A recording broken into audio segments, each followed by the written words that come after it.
तीन हंसने वाले भिक्षुओं की कहानी। दोस्तों, आपने कई घरों में लाफिंग मोनकस की मूर्तियां जरूर देखी होगी या किसी को गिफ्ट में दी होगी। आज की कहानी उन्हीं चीन के तीन सदा हंसने वाले बौद्ध भिक्षुओं के बारे में है, जो आपको भी जीवन में खुश रहने और हंसने का महत्व सिखाएगी। एक बार प्राचीन चीन में तीन प्रौढ़ भिक्षु रहते थे। उनके नाम आज किसी को भी याद नहीं है, क्योंकि उन्होंने कभी भी किसी को अपने नाम बताए ही नहीं थे। उन्हें केवल तीन हंसते हुए भिक्षुओं के रूप में जाना जाता है। वे हमेशा एक साथ यात्रा करते थे और हंसने के अलावा और कुछ नहीं करते। उनके हंसने और दूसरों को हंसाने की यात्रा कुछ ऐसे शुरू हुई। वे एक गांव या कस्बे में प्रवेश करते हुए उसके मुख्य चौराहे के बीच में खड़े हो गए और धीरे धीरे हंसने लगे। वहां रहने वाले और काम करने वाले लोग और राहगीर उन्हें अनदेखा नहीं कर सके और धीरे धीरे उनके साथ हंसना शुरू कर दिया। उन्होंने ये काम जारी रखा जब तक कि एक हंसने वाली छोटी भीड़ नहीं बन गई और अंततः हंसी पूरे गांव और कस्बे में फैल गई थी। और इस तरह पूरे गांव को हंसाकर खुश कर वे तीनों वृद्ध भिक्षु अगले गांव में चले गए। उनकी हंसी उनकी शिक्षा और प्रार्थना का एकमात्र जरिया था, क्योंकि उन्होंने कभी किसी से बात नहीं की।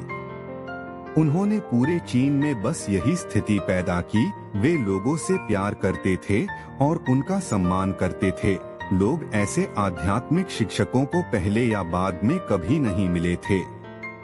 उनका मानना था कि जीवन को हमें खुशी और आनंद के बड़े अवसर की तरह स्वीकार करना चाहिए। उन्होंने किसी प्रकार के लौकिक मजाक की खोज की थी, इसलिए उन्होंने कई वर्षों तक यात्रा की और हंसते हुए पूरे चीन में आनंद और खुशी फैलाई। जब तक कि एक दिन उत्तरी प्रांत के एक विशेष गांव में रहते हुए उनमें से एक की मृत्यु हो गई।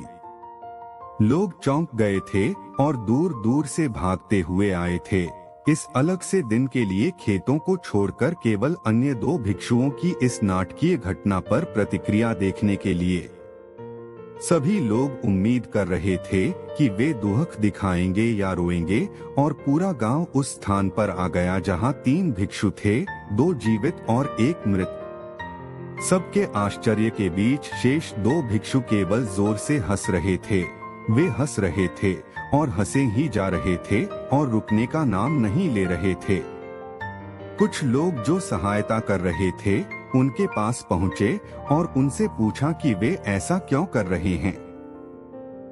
उन्होंने क्यों अपने मृतक मित्र के लिए बिल्कुल भी शोक नहीं जताया। और इस एक बार भिक्षुओं ने वास्तव में प्रतिक्रिया व्यक्त की।